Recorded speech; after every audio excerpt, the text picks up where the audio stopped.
ಯಾವ ಮಾರ್ಗದಲ್ಲಿ ಪಾಪ ಮಾರ್ಗದಲ್ಲಿ ಸಾಗುತ್ತಿದ್ದಾರೆಯೋ ಆ ಮಾರ್ಗವನ್ನು ಬಿಟ್ಟು ಸನ್ಮಾರ್ಗದಲ್ಲಿ ನನ್ನ ಮಾರ್ಗದಲ್ಲಿ ಅವರು ನಡೆಯುವಂತೆ ಅವರಿಗೆ ಕರೆ ನೀಡು. ಅವರು ಯಾರೇ ಆಗಿರಬಹುದು, ಇಸ್ರೇಲ್ ಜನಾಂಗವಾಗಿರಬಹುದು, ಅಸೀರಿಯದವರಾಗಿರಬಹುದು, ಯಾರೇ ಆಗಿರಬಹುದು, ದೇವರ ದೃಷ್ಟಿಯಲ್ಲಿ ಎಲ್ಲರೂ ಸಮಾನ. ಆದರೆ ಯೋನ ಅಲ್ಲಿಗೆ ಹೋಗಿ ಅವರಿಗೆ ಹೇಳುತ್ತಾನೆ, ಜನರೇ ಕೇಳಿ, ನಿಮ್ಮ ನಗರ 40 ದಿನಗಳಲ್ಲಿ ನಾಶವಾಗುವುದು. ಸರ್ವೇಶ್ವರ ಸ್ವಾಮಿ ಇದನ್ನು ಹೇಳಲಿಲ್ಲ. ಸರ್ವೇಶ್ವರ ಸ್ವಾಮಿ ಹೇಳಿದ್ದು, ಹೋಗು ಅವರಿಗೆ ಮನಪರಿವರ್ತನೆಗೆ ಕರೆ ನೀಡು. ಆದರೆ ಇಲ್ಲಿ ಹೋಗಿ ಯೋನ, ಯಾಕಂದರೆ ಅವ್ರನ್ನ ನೋಡಿದ ತಕ್ಷಣ ಯೋನನಿಗೆ ಕೋಪ.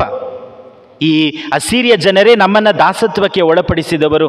ಆ ಜನರನ್ನು ನೋಡಿದ ತಕ್ಷಣ ಯೋನನ ಮನಸ್ಸಿನಲ್ಲಿರುವುದು, ಇವರು ನಮ್ಮನ್ನು ದಾಸತ್ವಕ್ಕೆ ಒಳಪಡಿಸಿದವರು, ಇವರು ನಾಶ ಆಗಬೇಕು. ಅದಕ್ಕೆ ಆ ಪಟ್ಟಣದ ಒಳಗೆ ಹೋದ ತಕ್ಷಣ ಮನಪರಿವರ್ತನೆಯ ಬಗ್ಗೆ ಯೋನ ಮಾತನಾಡುತ್ತಿಲ್ಲ. ಇನ್ನು 40 ದಿನಗಳು ನೀವು ನಾಶವಾಗ್ತೀರಿ, ಅದೇ ಯೋನ ಹೇಳಿತು. ಮನಪರಿವರ್ತನೆಯ ಬಗ್ಗೆ ಅಲ್ಲ. ದೇವರು ನಿಮ್ಮನ್ನು ದಂಡಿಸಲು ಕಾಯುತ್ತಿದ್ದಾರೆ ಎಂಬ ಸಂದೇಶವನ್ನು ಯೋನ ನೀಡುತ್ತಿದ್ದಾರೆ. ಆದರೆ ಸಂದೇಶ ಅದಲ್ಲ. ದೇವರು ನಿಮ್ಮನ್ನು ಕ್ಷಮಿಸಲು ಹಾತೊರೆಯುತ್ತಿದ್ದಾರೆ, ಅದೇ ಸಂದೇಶ. ಆದರೆ ಯೋನ ನೀಡಿದ್ದು ಬೇರೆ ಸಂದೇಶ. ಇನ್ನು 40 ದಿವಸಗಳಲ್ಲಿ ನೀವು ನಾಶವಾಗುತ್ತೀರಿ. ಆದರೂ ಸಹ ಆ ನಿನೆವೆ ಜನರು ಮನಪರಿವರ್ತನೆ ಹೊಂದುತ್ತಾರೆ. ದೇವರು ಅವರನ್ನು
ಪ್ರವಾದಿ ಯೋನನ ಗ್ರಂಥದಿಂದ ವಾಚನ. ಯೋನನಿಗೆ ಸರ್ವೇಶ್ವರ ಸ್ವಾಮಿಯ ವಾಣಿ ಪುನಃ ಕೇಳಿಸಿತು. ಎದ್ದು ಮಹಾನಗರವಾದ ನಿನೆವೆಗೆ ಹೋಗು. ನಾನು ನಿನಗೆ ತಿಳಿಸಿದ ಸಂದೇಶವನ್ನು ಅಲ್ಲಿಯ ನಿವಾಸಿಗಳಿಗೆ ಸಾರು ಎಂದಿತು. ಸ್ವಾಮಿಯ ಆಜ್ಞಾನುಸಾರ ಯೋನನು ನಿನೆವೆಗೆ ಹೋದನು. ಅದೊಂದು ವಿಸ್ತಾರವಾದ ನಗರ. ಅದನ್ನು ಹಾದು ಹೋಗಲು 3 ದಿನಗಳು ಹಿಡಿಯುತ್ತಿತ್ತು. ನಗರವನ್ನು ಪ್ರವೇಶಿಸಿ 1 ದಿನದ ಪ್ರಯಾಣ ಮಾಡಿದ ನಂತರ ಯೋನನು ಸ್ವಾಮಿಯ ಸಂದೇಶವನ್ನು ಸಾರುತ್ತಾ, ಜನರೇ ಕೇಳಿ, ನಿಮ್ಮ ನಗರ 40 ದಿನಗಳಲ್ಲಿ ನಾಶವಾಗುವುದು ಎಂದನು. ಆ ನಗರದ ನಿವಾಸಿಗಳು ದೇವರ ಸಂದೇಶವನ್ನು ನಂಬಿದರು. ಪ್ರತಿಯೊಬ್ಬನು ಉಪವಾಸ ಕೈಗೊಳ್ಳಬೇಕೆಂದು ನಿರ್ಧರಿಸಿದರು. ಹಿರಿಯರು ಮೊದಲುಗೊಂಡು ಕಿರಿಯವರಿಗೆ ಎಲ್ಲರೂ ಮನ ಪರಿವರ್ತನೆಯ ಚಿಹ್ನೆಯಾಗಿ ಗೋಣಿ ತಟ್ಟನ್ನು ಉಟ್ಟುಕೊಂಡರು. ಆ ಜನರು ಮಾಡಿದುದೆಲ್ಲವನ್ನು ದೇವರು ಗಮನಿಸಿದರು. ತಮ್ಮ ದುರ್ನಡತೆಯನ್ನು ಜನರು ಕೈಬಿಟ್ಟದ್ದನ್ನು ಕಂಡು ಮನಮರುಗಿ ಅವರಿಗೆ ವಿಧಿಸಬೇಕಿದ್ದ ಶಿಕ್ಷವನ್ನು ತಡೆಹಿಡಿದರು. ಪ್ರಭುವಿನ ವಾಕ್ಯ.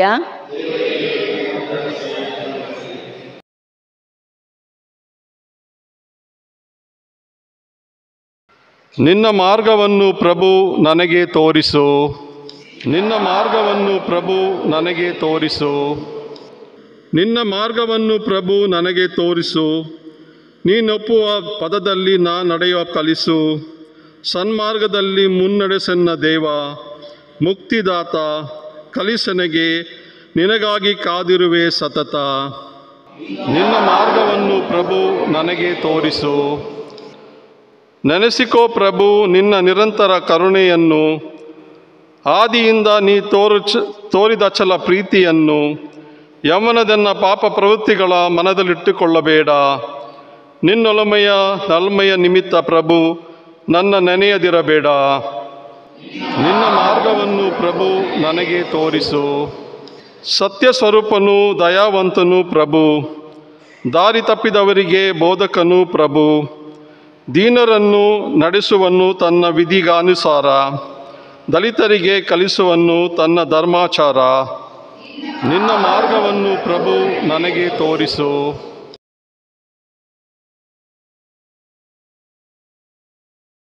ಪೌಲನು ಕೊರಿಂಥರಿಗೆ ಬರೆದ ಮೊದಲನೇ ಪತ್ರದಿಂದ ವಾಚನ. ಪ್ರಿಯ ಸಹೋದರರೇ, ನನ್ನ ಅಭಿಪ್ರಾಯ ಇದು: ಉಳಿದಿರುವ ಕಾಲವು ಸ್ವಲ್ಪ ಮಾತ್ರ. ಆದುದರಿಂದ ಮದುವೆಯಾದವರು ಮದುವೆಯಾಗದವರೋ ಎಂಬಂತೆ ನಡೆದುಕೊಳ್ಳಲಿ. ದುಃಖಿತರು ದುಃಖವಿಲ್ಲದವರಂತೆ, ಸಂತೋಷಭರಿತರು ಸಂತೋಷರಹಿತರಂತೆ, ಹಾಗೂ ಕೊಂಡುಕೊಳ್ಳುವವರು ಕೊಂಡದ್ದು ತಮ್ಮದಲ್ಲೋ ಎಂಬಂತೆ ನಡೆದುಕೊಳ್ಳಲಿ. ಲೋಕದ ವ್ಯವಹಾರದಲ್ಲಿ ಇರುವವರು ಅದರಲ್ಲಿಯೇ ತಲ್ಲೀನರಾಗದಿರಲಿ. ಏಕೆಂದರೆ ಲೋಕದ ರೂಪರೇಷೆಗಳು ಗತಿಸಿ ಹೋಗುತ್ತವೆ. ಪ್ರಭುವಿನ ವಾಕ್ಯ.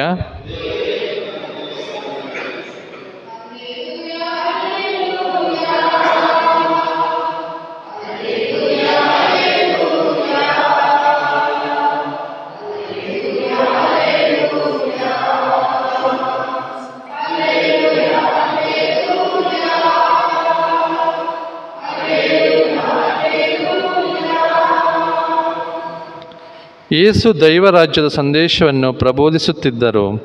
ಜನರ ಎಲ್ಲ ತರಹದ ರೋಗ ರುಜಿನಗಳನ್ನು, ಬೇನೆ ಬವಣೆಗಳನ್ನು ಗುಣಪಡಿಸುತ್ತಿದ್ದರು.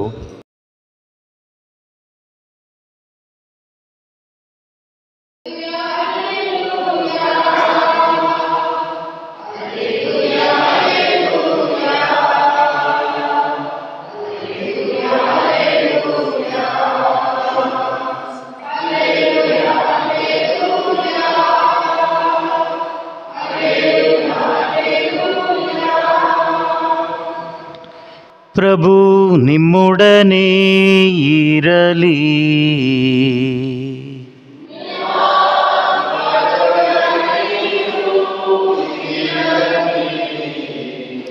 ಸಂತ ಮಾರ್ಕರು ಬರೆದ ಪವಿತ್ರ ಶುಭ ಸಂದೇಶದಿಂದ ವಾಚನ.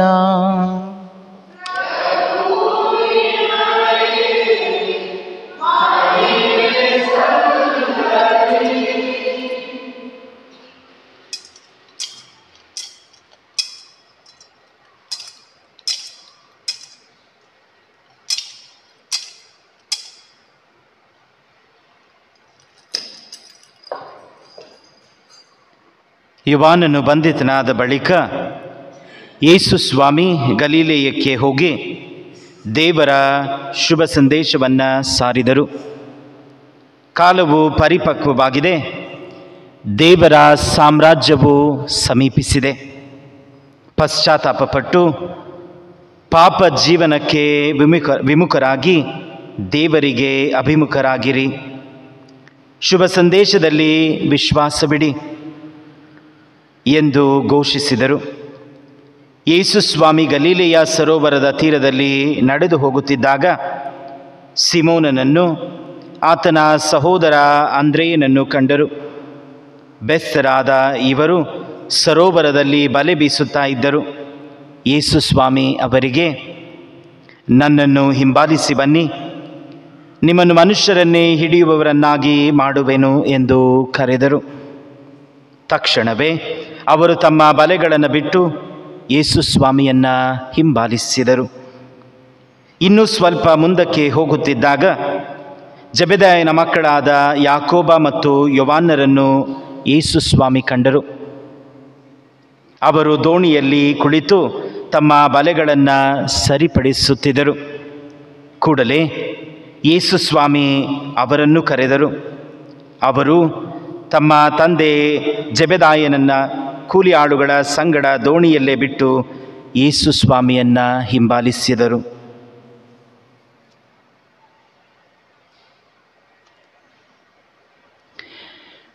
ಪ್ರಭು ಕ್ರಿಸ್ತರ ಶುಭ ಸಂದೇಶ.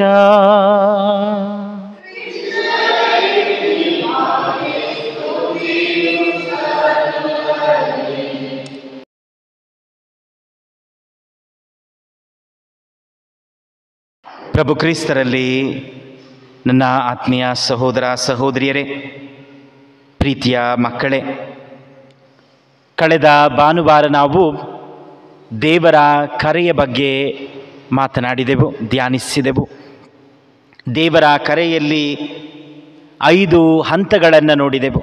ಯಾರನ್ನು ದೇವರು ಕರೆಯಬೇಕು ಎಂದು ನೆನೆಯುತ್ತಾರೋ ಅವರನ್ನು ದೇವರು ಸಂಧಿಸುತ್ತಾರೆ, ಎದುರುಗೊಳ್ಳುತ್ತಾರೆ. ಎರಡನೆಯದಾಗಿ, ಏತಕ್ಕಾಗಿ ಅವರನ್ನು ಕರೆಯುತ್ತಿದ್ದೇನೆ ಎಂಬುದನ್ನು ಸ್ಪಷ್ಟವಾಗಿ ದೇವರು ಹೇಳುತ್ತಾರೆ. ಇದಕ್ಕಾಗಿ ನಾನು ನಿನ್ನನ್ನು ಕರೆಯುತ್ತಿದ್ದೇನೆ. The Lord conference, the Lord commissions. ದೇವರು ಕರೆದವರು ಯಾವುದೋ ಒಂದು ವಿಧದಲ್ಲಿ ಆ ಕರೆಯನ್ನು ನಿರಾಕರಿಸುತ್ತಾರೆ ಎಂದು ಹೇಳಿದೆವು. ಆ ನಿರಾಕರಣೆ ಬಂದಾಗ ದೇವರು ಆಶ್ವಾಸನೆಯನ್ನು ನೀಡುತ್ತಾರೆ, ವಾಗ್ದಾನವನ್ನು ಮಾಡುತ್ತಾರೆ, ನಾನು ನಿನ್ನೊಂದಿಗೆ ಇರುತ್ತೇನೆ. ಮಾತ್ರವಲ್ಲ, 5ನೇ ಹಂತದಲ್ಲಿ ಒಂದು ಸೂಚಕ ಕಾರ್ಯವನ್ನು, ಒಂದು ಅದ್ಭುತವನ್ನು ಸಹ ಅವರಿಗೆ ಕೊಡುತ್ತಾರೆ ಎಂದು ಹೇಳಿದೆ. ಇಂದಿನ ಮೊದಲನೆಯ ವಾಚನದಲ್ಲಿ ನಾವು ಯೋನನ ಕರೆಯನ್ನು ಆಲಿಸಿದೆವು. ಯೋನನನ್ನು ಸರ್ವೇಶ್ವರ ಕರೆಯುತ್ತಿದ್ದಾರೆ. ನೀನು ನಿನೆವೆ ಪಟ್ಟಣಕ್ಕೆ ಹೋಗು, ಅಲ್ಲಿ ಜನರು ತಮ್ಮ ಪಾಪಕ್ಕೆ ವಿಮುಖರಾಗಿ ದೇವರಿಗೆ ಅಭಿಮುಖರಾಗುವಂತೆ, ಮನ ಪರಿವರ್ತನೆ ಹೊಂದುವಂತೆ ಅವರಿಗೆ ಕರೆ ನೀಡು ಎಂದು ಹೇಳಿ. ಯೋನನು ಆ ದೇವರ ಕರೆಯನ್ನು ನಿರಾಕರಿಸುತ್ತಾನೆ. ಈ ನಿರಾಕರಣೆಗೆ ಕಾರಣವೇನು? ಏತಕ್ಕಾಗಿ ಯೋನನನ್ನು ದೇವರು ಈ ಮಕ್ಕಳಿಗೆ, ಈ ಜನರಿಗೆ ಹೋಗಿ ನೀನು ಹೇಳು ಮನಪರಿವರ್ತನೆ ಹೊಂದುವಂತೆ ಎಂದು ಯಾತಕ್ಕಾಗಿ ಆ ಕರೆಯನ್ನು ಅವನು ನಿರಾಕರಿಸುತ್ತಾನೆ ಎಂದು ನೋಡಿದಾಗ, ಈ ನಿನೆವೆ ಪಟ್ಟಣದಲ್ಲಿದ್ದವರು ಯಹೂದ್ಯರಲ್ಲ, ಅಸ್ಸೀರಿಯದವರು. ಈ ಅಸ್ಸೀರಿಯದವರೇ ಯಹೂದ್ಯರನ್ನು ದಾಸತ್ವಕ್ಕೆ ಒಳಪಡಿಸಿದರು, ಇಸ್ರಾಯೇಲರನ್ನು. ಈಗ ಯೋನನನ್ನು ಕರೆದು ಯಾರನ್ನ ಯೋನನು ತನ್ನ ಶತ್ರು ಎಂದು ನೆನೆದುಕೊಂಡಿರುತ್ತಾನೋ ಅವನ ಬಳಿಗೆ ದೇವರು ಕಳಿಸುತ್ತಿದ್ದಾರೆ, ಅವರ ಬಳಿಗೆ. ಇವರು ಅಸ್ಸೀರಿಯದವರಿಗೂ ಇಸ್ರೇಲ್ ಜನಾಂಗದವರಿಗೂ ಆಗುವುದಿಲ್ಲ. ಏಕೆಂದರೆ ಈ ಅಸ್ಸೀರಿಯದವರು ಇಸ್ರೇಲ್ ಜನಾಂಗವನ್ನು ದಾಸತ್ವಕ್ಕೆ ಒಳಪಡಿಸಿದರು. ಅದಕ್ಕಾಗಿಯೇ ಯೋನ ನಾನು ಬರುವುದಿಲ್ಲ ಎಂದು ಕರೆಯುತ್ತಾನೆ. ಎಲ್ಲದಕ್ಕೂ ಒಂದು ಕಾರಣವಿದೆ. ಮೋಶೆ ಸರ್ವೇಶ್ವರ ಸ್ವಾಮಿ ಅವನನ್ನು ಕರೆದಾಗ, ಅಲ್ಲಗಳೆದಾಗ ಮೋಶೆಗೆ ಇದ್ದ ಕಾರಣ, ಈಗಾಗಲೇ ನಾನು ಅಲ್ಲಿ ಇದ್ದೆ, ನಾನು ಪ್ರಯತ್ನ ಮಾಡಿದೆ, ಸೋತು ಹೋದೆ, ಅಲ್ಲಿಂದ ಈಗ ಓಡಿ ಬಂದಿದ್ದೇನೆ, ನನ್ನ ಪ್ರಾಣಕ್ಕೆ ಎದುರುಕೊಂಡು ನಾನು ಇಲ್ಲಿ ಓಡಿ ಬಂದು ಇಲ್ಲಿ ಇದ್ದೇನೆ. ಅದಕ್ಕಾಗಿ ಅವನು ಸರ್ವೇಶ್ವರನ ಕರೆಯಿಂದ ಹಿಂಜರಿದ. ಇಂದು ಯೋನ ಆ ಕರೆಯಿಂದ ಹಿಂಜರಿಯಲು ಕಾರಣ ಇದೆ. ಅನೇಕ ವಿಧದಲ್ಲಿ ಯೋನ ಈ ಕರೆಯನ್ನು ನಿರಾಕರಿಸಲು ನೋಡುತ್ತಾನೆ. ಪ್ರಥಮ ಬಾರಿ ಸರ್ವೇಶ್ವರ ಸ್ವಾಮಿ ಕರೆದಾಗ ಯೋನ ದೋಣಿಯಲ್ಲಿ ಹೋಗುತ್ತಿದ್ದಾಗ ವಿರುದ್ಧ ದಿಕ್ಕಿನಲ್ಲಿ ಹೋಗುತ್ತಾನೆ. ನಿನಿವೆ ಪಟ್ಟಣದ ಕಡೆಯಲ್ಲ, ವಿರುದ್ಧ ದಿಕ್ಕಿನಲ್ಲಿ ಸಾಗುತ್ತಾನೆ. ಆಗ ಸಮುದ್ರದಲ್ಲಿ ಅಲ್ಲೋಲ ಕಲ್ಲೋಲವಾಗಿ ಅವನು ಸಮುದ್ರದಲ್ಲಿ ಬೀಳುತ್ತಾನೆ. ದೊಡ್ಡ ಮೀನು ಅವನನ್ನು ನುಂಗುತ್ತದೆ. 3 ದಿನಗಳು ಮೀನಿನ ಹೊಟ್ಟೆಯಲ್ಲಿರುತ್ತಾನೆ. ತದನಂತರ ಅವನು ದಡಕ್ಕೆ ಬಂದಾಗ ಪುನಃ ಸರ್ವೇಶ್ವರ ಅವನಿಗೆ ಕರೆ ನೀಡುತ್ತಾರೆ. ಈಗ ಯೋನ ಅಲ್ಲಿಗೆ ಬರುತ್ತಿದ್ದಾನೆ, ನಿನೆವೆ ಪಟ್ಟಣಕ್ಕೆ. ಇಂದಿನ ವಾಚನದಲ್ಲಿ ನಾವು ಕೇಳಿಸಿಕೊಂಡೆವು, ನಾನು ನಿನಗೆ ತಿಳಿಸಿದ ಸಂದೇಶವನ್ನು ಅಲ್ಲಿಯ ನಿವಾಸಿಗರಿಗೆ ಸಾರು ಎಂದು ಸರ್ವೇಶ್ವರ ಹೇಳಿದರು. ಸ್ವಾಮಿಯ ಆಜ್ಞೆಯ ಪ್ರಕಾರ ಯೋನನು ನಿನೆವೆಗೆ ಹೋದನು. ಯೇಸು ಸರ್ವೇಶ್ವರನ ಆಜ್ಞೆಯ ಪ್ರಕಾರ ನಿನೆವೆಗೆ ಹೋದ ಯೋನ ಸರ್ವೇಶ್ವರ ಹೇಳಿದ್ದನ್ನು ಅಲ್ಲಿ ಹೇಳಲಿಲ್ಲ. ಸರ್ವೇಶ್ವರ ಸ್ವಾಮಿ ಯೋನನಿಗೆ ಹೇಳಿದ್ದು, ಅಲ್ಲಿಯ ಜನರು ಮನಪರಿವರ್ತನೆಯಾಗುವಂತೆ ನೀನು ಕರೆ ನೀಡು. ಅವರ ಪಾಪಕ್ಕೆ ಅವರು ವಿಮುಖರಾಗಬೇಕು, ನನಗೆ ಅಭಿಮುಖರಾಗಬೇಕು. ಯಾವ ಮಾರ್ಗದಲ್ಲಿ ಪಾಪ ಮಾರ್ಗದಲ್ಲಿ ಸಾಗುತ್ತಿದ್ದಾರೆಯೋ ಆ ಮಾರ್ಗವನ್ನು ಬಿಟ್ಟು ಸನ್ಮಾರ್ಗದಲ್ಲಿ ನನ್ನ ಮಾರ್ಗದಲ್ಲಿ ಅವರು ನಡೆಯುವಂತೆ ಅವರಿಗೆ ಕರೆ ನೀಡು. ಅವರು ಯಾರೇ ಆಗಿರಬಹುದು, ಇಸ್ರೇಲ್ ಜನಾಂಗವಾಗಿರಬಹುದು, ಅಸೀರಿಯದವರಾಗಿರಬಹುದು, ಯಾರೇ ಆಗಿರಬಹುದು, ದೇವರ ದೃಷ್ಟಿಯಲ್ಲಿ ಎಲ್ಲರೂ ಸಮಾನ. ಆದರೆ ಯೋನ ಅಲ್ಲಿಗೆ ಹೋಗಿ ಅವರಿಗೆ ಹೇಳುತ್ತಾನೆ, ಜನರೇ ಕೇಳಿ, ನಿಮ್ಮ ನಗರ 40 ದಿನಗಳಲ್ಲಿ ನಾಶವಾಗುವುದು. ಸರ್ವೇಶ್ವರ ಸ್ವಾಮಿ ಇದನ್ನು ಹೇಳಲಿಲ್ಲ. ಸರ್ವೇಶ್ವರ ಸ್ವಾಮಿ ಹೇಳಿದ್ದು, ಹೋಗು, ಅವರಿಗೆ ಮನಪರಿವರ್ತನೆಗೆ ಕರೆ ನೀಡು. ಆದರೆ ಇಲ್ಲಿ ಹೋಗಿ ಯೋನ, ಯಾಕಂದರೆ ಅವ್ರನ್ನ ನೋಡಿದ ತಕ್ಷಣ ಯೋನನಿಗೆ ಕೋಪ. ಈ ಅಸೀರಿಯ ಜನರೇ ನಮ್ಮನ್ನು ದಾಸತ್ವಕ್ಕೆ ಒಳಪಡಿಸಿದವರು. ಆ ಜನರನ್ನು ನೋಡಿದ ತಕ್ಷಣ ಯೋನನ ಮನಸ್ಸಿನಲ್ಲಿರುವುದು, ಇವರು ನಮ್ಮನ್ನು ದಾಸತ್ವಕ್ಕೆ ಒಳಪಡಿಸಿದವರು, ಇವರು ನಾಶ ಆಗಬೇಕು. ಅದಕ್ಕೆ ಆ ಪಟ್ಟಣದ ಒಳಗೆ ಹೋದ ತಕ್ಷಣ ಮನಪರಿವರ್ತನೆಯ ಬಗ್ಗೆ ಯೋನ ಮಾತನಾಡುತ್ತಿಲ್ಲ. ಇನ್ನು 40 ದಿನಗಳು ನೀವು ನಾಶವಾಗ್ತೀರಿ, ಅದೇ ಯೋನ ಹೇಳಿತು. ಮನಪರಿವರ್ತನೆಯ ಬಗ್ಗೆ ಅಲ್ಲ. ದೇವರು ನಿಮ್ಮನ್ನು ದಂಡಿಸಲು ಕಾಯುತ್ತಿದ್ದಾರೆ ಎಂಬ ಸಂದೇಶವನ್ನು ಯೋನ ನೀಡುತ್ತಿದ್ದಾರೆ. ಆದರೆ ಸಂದೇಶ ಅದಲ್ಲ. ದೇವರು ನಿಮ್ಮನ್ನು ಕ್ಷಮಿಸಲು ಹಾತೊರೆಯುತ್ತಿದ್ದಾರೆ, ಅದೇ ಸಂದೇಶ. ಆದರೆ ಯೋನ ನೀಡಿದ್ದು ಬೇರೆ ಸಂದೇಶ. ಇನ್ನು 40 ದಿವಸಗಳಲ್ಲಿ ನೀವು ನಾಶವಾಗುತ್ತೀರಿ. ಆದರೂ ಸಹ ಆ ನಿನೆವೆ ಜನರು ಮನಪರಿವರ್ತನೆ ಹೊಂದುತ್ತಾರೆ. ದೇವರು ಅವರನ್ನು ಕ್ಷಮಿಸಿ ಕಾಪಾಡುತ್ತಾರೆ. ಈಗ ನಾವು ಶುಭ ಸಂದೇಶಕ್ಕೆ ಬಂದಾಗ ಪ್ರಭು ಯೇಸು ಸ್ವಾಮಿಯ ಕರೆ, ಯೋನನ ಕರೆಗೂ ಪ್ರಭು ಯೇಸು ಸ್ವಾಮಿ ನೀಡಿದ ಮನಪರಿವರ್ತನೆಯ ಕರೆಗೂ ಇರುವ ವ್ಯತ್ಯಾಸವೇನು? ಪ್ರಭು ಯೇಸು ಕ್ರಿಸ್ತರ ಕರೆಯನ್ನು ನೋಡಿ, ಕಾಲವು ಪರಿಪಕ್ವವಾಗಿದೆ, ದೇವರ ಸಾಮ್ರಾಜ್ಯವು ಸಮೀಪಿಸಿದೆ. ಪಶ್ಚಾತ್ತಾಪಪಟ್ಟು ಪಾಪ ಜೀವನಕ್ಕೆ ವಿಮುಖರಾಗಿ ದೇವರಿಗೆ ಅಭಿಮುಖರಾಗಿ ಶುಭ ಸಂದೇಶದಲ್ಲಿ ವಿಶ್ವಾಸವಿಡಿ. Repent and believe in the gospel. ಎಲ್ಲಿಯೂ ಯೇಸು ಸ್ವಾಮಿ ದೇವರು ನಿಮ್ಮನ್ನು ದಂಡಿಸುತ್ತಾರೆ ಎಂಬುದರ ಬಗ್ಗೆ ಮಾತನಾಡುತ್ತಿಲ್ಲ. ದೇವರ ಕ್ಷಮಾಪಣೆಯ ಬಗ್ಗೆ, ಅವರ ವಿಶ್ವಾಸ ಜೀವನದ ಬಗ್ಗೆ, ನವ ಜೀವನದ ಬಗ್ಗೆ ಮಾತನಾಡುತ್ತಿದ್ದಾರೆ. ಶುಭ ಸಂದೇಶದಲ್ಲಿ ವಿಶ್ವಾಸವಿಡಿ, ವಿಶ್ವಾಸವಿಟ್ಟವನಿಗೆ ನವ ಜೀವ ಉಂಟು. ಅದೇ ಯೋನನ ಕರೆಗೂ ಯೇಸು ಸ್ವಾಮಿಯ ಕರೆಗೂ ಇರುವ ವ್ಯತ್ಯಾಸ. ಯೋನ ಅಲ್ಲಿ ದೇವರ ದಂಡನೆಯ ಬಗ್ಗೆ ಮಾತನಾಡುತ್ತಿದ್ದಾನೆ. ಆದರೆ ದೇವರು ಆ ನಿನೆವೆ ಮಕ್ಕಳನ್ನು ದಂಡಿಸಲು ಹಾತೊರೆಯುತ್ತಿರಲಿಲ್ಲ, ಕ್ಷಮಿಸಲು ಹಾತೊರೆಯುತ್ತಿದ್ದಾರೆ. ನಮ್ಮ ದೇವರು ನಮ್ಮನ್ನು ದಂಡಿಸಲು ಒಂದು ಅವಕಾಶವನ್ನು ನೋಡುತ್ತಿಲ್ಲ. A God is not someone who is looking for an opportunity to punish us.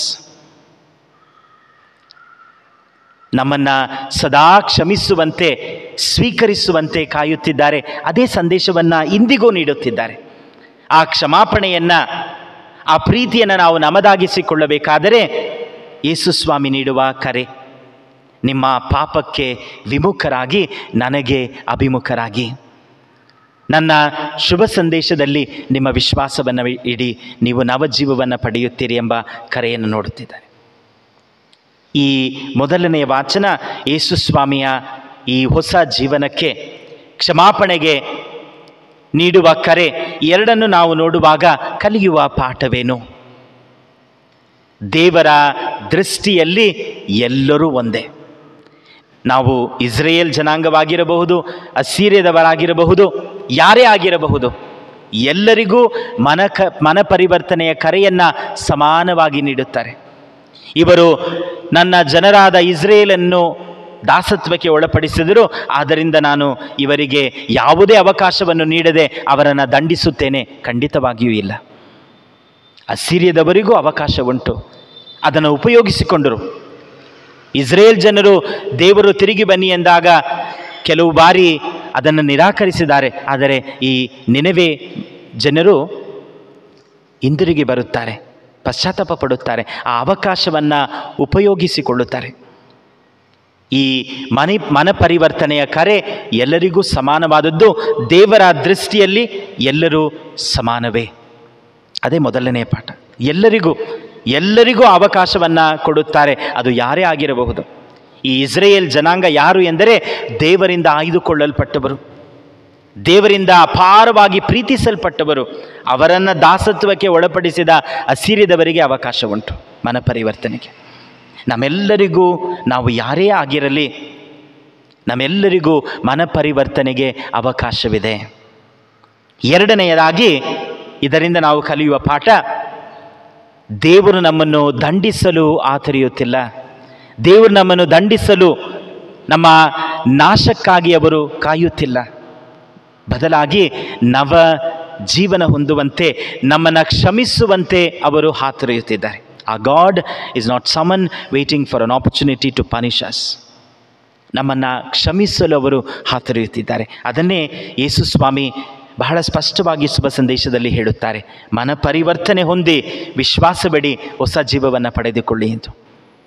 ಇಂದು ಈ ಕರೆಗೆ ಹೋಗೊಡುವ ನಾವು ನಮ್ಮ ಮನ ಪರಿವರ್ತನೆಗೆ, ನಾವು ಪಾಪಕ್ಕೆ ವಿಮುಖರಾಗುವಂತೆ, ದೇವರಿಗೆ ಅಭಿಮುಖರಾಗುವಂತೆ ಯಾವ ಅವಕಾಶವನ್ನು ತಾಯಿ ಧರ್ಮಸಭೆ ಕಲ್ಪಿಸಿದೆ, ಯೇಸು ಸ್ವಾಮಿ ಕಲ್ಪಿಸಿದ್ದಾರೆ ಎಂದರೆ ಪಶ್ಚಾತ್ತಾಪ, ಪಾಪ ನಿವೇದನೆ, ಸಂಸ್ಕಾರ. ಅನೇಕರು ನನ್ನಲ್ಲಿ ಕೇಳುತ್ತಿದ್ದೀರಿ, ಫಾದರ್, ಯಾವಾಗ ನಮ್ಮ ಧರ್ಮ ಕೇಂದ್ರದಲ್ಲಿ ದೃಢೀಕರಣ, ಯಾವಾಗ ಪರಮಪ್ರಸಾದ? ಪ್ರತಿ ಬಾರಿ ಏಪ್ರಿಲ್ ತಿಂಗಳಲ್ಲಿದೆ. ಎಷ್ಟು ಜನರು ಪಶ್ಚಾತ್ತಾಪ ಸಂಸ್ಕಾರಕ್ಕಾಗಿ, ಪಾಪ ನಿವೇದನೆ ಸಂಸ್ಕಾರಕ್ಕಾಗಿ ಹಾಗೆ ನಾವು ಕೇಳುತ್ತೇವೆ, ಹಾತೊರೆಯುತ್ತೇವೆ. ಪ್ರತಿ ವಾರವೂ ನಮ್ಮ ಧರ್ಮ ಕೇಂದ್ರದಲ್ಲಿ ನಾನು ಪ್ರಕಟಣೆಗಳನ್ನು ಓದುವಾಗ ಹೇಳುತ್ತೇನೆ, ಪಾಪ ನಿವೇದನೆ ಮಾಡಲು ಇಚ್ಛಿಸುವವರು ನನ್ನನ್ನು ನೋಡಿ. ಪ್ರತಿ ಭಾನುವಾರ ಹೇಳ್ತೇನೆ. ದೃಢೀಕರಣದ ಬಗ್ಗೆ ಪ್ರತಿ ಭಾನುವಾರ ನಾನು ಮಾತನಾಡಲ್ಲ. ಏಕೆಂದರೆ ಏನೋ ಒಂದು ವಿಧದಲ್ಲಿ ಈ ಸಂಸ್ಕಾರವನ್ನು ಮಾತ್ರ ನಾವು ಬದಿಗೊತ್ತಿದ್ದೇವೆ. ಆ ದೇವರ ಕರೆ, ಮನ ಪರಿವರ್ತನೆ ಹೊಂದಿ ಪಾಪಕ್ಕೆ ವಿಮುಖರಾಗಿ ದೇವರಿಗೆ ಅಭಿಮುಖರಾಗಿ ಎಂಬ ಕರೆಯನ್ನು ನಾವು ಎಲ್ಲೋ ಅಲ್ಲಗಳೆಯುತ್ತಿದ್ದೇವೆ. ಒಪ್ಕೋಬೇಕು. ಈ ಪಾಪ ನಿವೇದನೆ ಸಂಸ್ಕಾರಕ್ಕೆ ನಾವು ಸಲ್ಲಿಸುತ್ತಿರುವ ಗೌರವವೇನು? ನಮ್ಮ ಹಿರಿಯರು, ಖಂಡಿತವಾಗಿಯೂ ನಿಮಗೆ ಗೊತ್ತು, ಜೀವನದಲ್ಲಿ ಯಾವುದೇ ಒಂದು ಒಳ್ಳೆಯ ದಿನ, ಕೆಟ್ಟ ದಿನ, ಅದು ಅವರ ಮದುವೆ ದಿನ ಆಗಿರ್ಬೋದು, ಹುಟ್ಟುಹಬ್ಬ ಆಗಿರ್ಬೋದು, ಕ್ರಿಸ್ಮಸ್, ಈಸ್ಟರ್ ಏನೇ ಆಗಿದ್ದು, ಅದರ ಹಿಂದಿನ ದಿನ ಅಥವಾ ಸ್ವಲ್ಪ ದಿನಗಳ ಹಿಂದೆ ಒಂದು ಒಳ್ಳೆಯ ಪಾಪ ನಿವೇದನೆ ಮಾಡ್ತಿದ್ರು. ಅದೇ ಆಧ್ಯಾತ್ಮಿಕವಾಗಿ ಅವರನ್ನು ತಯಾರಿಸಿದ ನಂತರವೇ ಆಚರಣೆ. ಅದಕ್ಕಾಗಿಯೇ ಅವರಿಗೆ ಆಚರಣೆಗಳು ಬಹಳ ಅರ್ಥಗರ್ಭಿತವಾಗಿತ್ತು.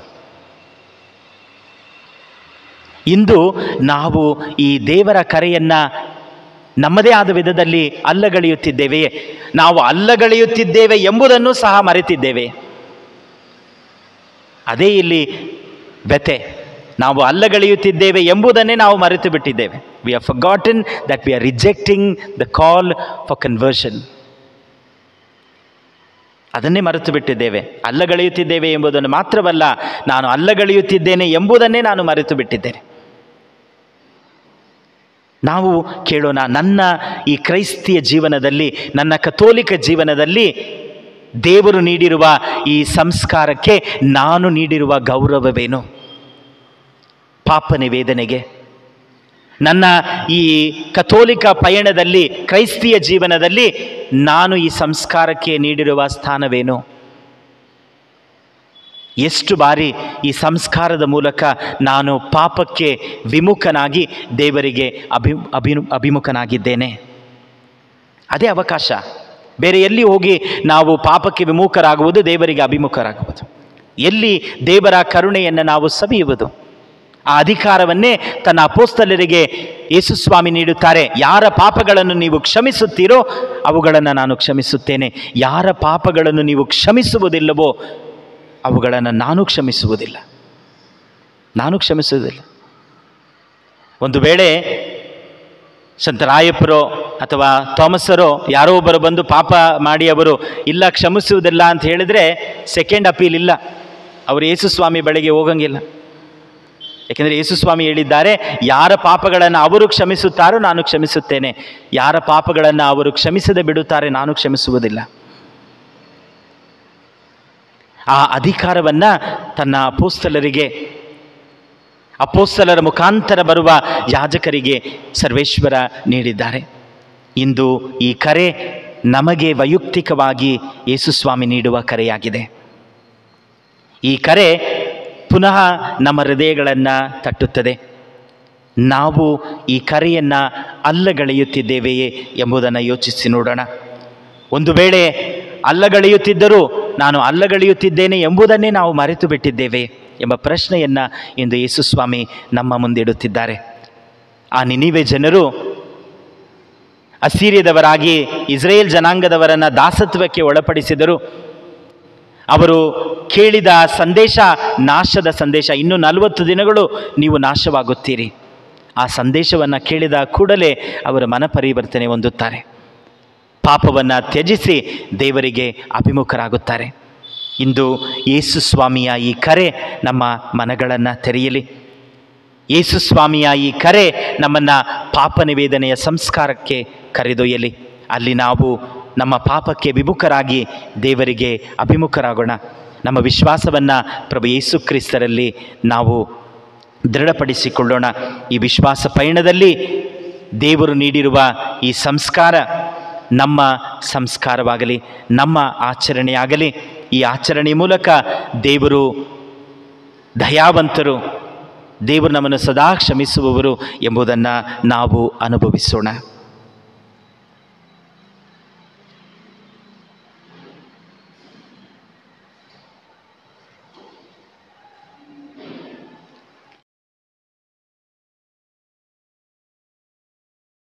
ನಿಮ್ಮ ಉತ್ತರ: ನನ್ನ ದೇವರೇ, ನನ್ನ ತಂದೆಯೇ, ನನ್ನೀ ಪ್ರಾರ್ಥನೆ ಆಲಿಸಿರಿ. ನನ್ನ ದೇವರೇ, ನನ್ನ ತಂದೆಯೇ, ನನ್ನೀ ಪ್ರಾರ್ಥನೆ ಆಲಿಸಿರಿ. ವಿಶ್ವಗುರು ಫ್ರಾನ್ಸಿಸರಿಗಾಗಿಯೂ ನಮ್ಮ ಮಹಾಧರ್ಮಾಧ್ಯಕ್ಷರು ಹಾಗೂ ಇತರ ಧರ್ಮಾಧ್ಯಕ್ಷರುಗಳು ಗುರುಗಳಿಗಾಗಿಯೂ ಪ್ರಾರ್ಥಿಸಿ ಅವರನ್ನು ನಿಮ್ಮ ಕರಗಳಲ್ಲಿಡುತ್ತಾ ಅವರೆಲ್ಲರಿಗೆ ಬೇಕಾದ ಆರೋಗ್ಯ ಭಾಗ್ಯ ಹಾಗೂ ಪಾಲನಾ ಸೇವೆಯಲ್ಲಿ ನವಚೇತನವನ್ನು ತುಂಬುವಂತಹ ಕೃಪೆಯನ್ನು ತಂದೆ ದೇವರು ನೀಡಲೆಂದು ಪ್ರಾರ್ಥಿಸೋಣ. ನನ್ನ ದೇವರೇ, ನನ್ನ ತಂದೆಯೇ, ನನ್ನೀ ಪ್ರಾರ್ಥನೆ ಆಲಿಸಿರಿ. ನಮ್ಮ ಕ್ರೈಸ್ತ ಸಮುದಾಯಗಳಲ್ಲಿ ದೈವಿ ಸಾಮ್ರಾಜ್ಯದ ಪ್ರಜೆಗಳಾಗಿ ಜೀವಿಸಲು ಕರೆಯಲ್ಪಟ್ಟಿರುವ ನಮ್ಮೆಲ್ಲರನ್ನು ದಯಾಮಯ ದೇವರು ಹರಸಿ ಆಶೀರ್ವದಿಸಲೆಂದು ಪ್ರಾರ್ಥಿಸೋಣ. ನನ್ನ ದೇವರೇ, ನನ್ನ ತಂದೆಯೇ, ನನ್ನೀ ಪ್ರಾರ್ಥನೆ ಆಲಿಸಿರಿ. ನಮ್ಮೆಲ್ಲರನ್ನು ದೇವರ ಪಾದಪೀಠಕ್ಕೆ ಅರ್ಪಿಸುತ್ತಾ ನಮ್ಮಲ್ಲಿರುವ ಸಣ್ಣ ಪುಟ್ಟ ಲೋಪದೋಷಗಳನ್ನು ಪರಿಹರಿಸಿಕೊಂಡು ಬಾಳಲು ಮತ್ತು ನಮ್ಮ ಆತ್ಮ ಪರಿವರ್ತನೆಗೆ ನಾವೇ ಜವಾಬ್ದಾರಿ ವಹಿಸಿಕೊಳ್ಳಲು ಬೇಕಾದ ಕೃಪಾವರಗಳನ್ನು ತಂದೆ ದೇವರು ನೀಡುವಂತೆ ಪ್ರಾರ್ಥಿಸೋಣ. ನನ್ನ ದೇವರೇ, ನನ್ನ ತಂದೆಯೇ, ನನ್ನೀ ಪ್ರಾರ್ಥನೆ ಆಲಿಸಿರಿ. ನಮ್ಮ ಕುಟುಂಬದಲ್ಲಿರುವ ಸಣ್ಣ ಪುಟ್ಟ ಮಕ್ಕಳನ್ನು ಸರ್ವಶಕ್ತ ದೇವರ ಆಶ್ರಯಕ್ಕೊಪ್ಪಿಸುತ್ತಾ ಜ್ಞಾನ, ಬುದ್ಧಿ, ವಿವೇಕ ಹಾಗೂ ಆತ್ಮಸ್ಥೈರ್ಯದಲ್ಲಿ ಬೆಳೆಯುವ ಮಕ್ಕಳಾಗುವಂತೆ ತಂದೆಯಾದ ದೇವರು ಅನುಗ್ರಹಿಸಲೆಂದು ಪ್ರಾರ್ಥಿಸೋಣ. ನನ್ನ ದೇವರೇ, ನನ್ನ ತಂದೆಯೇ,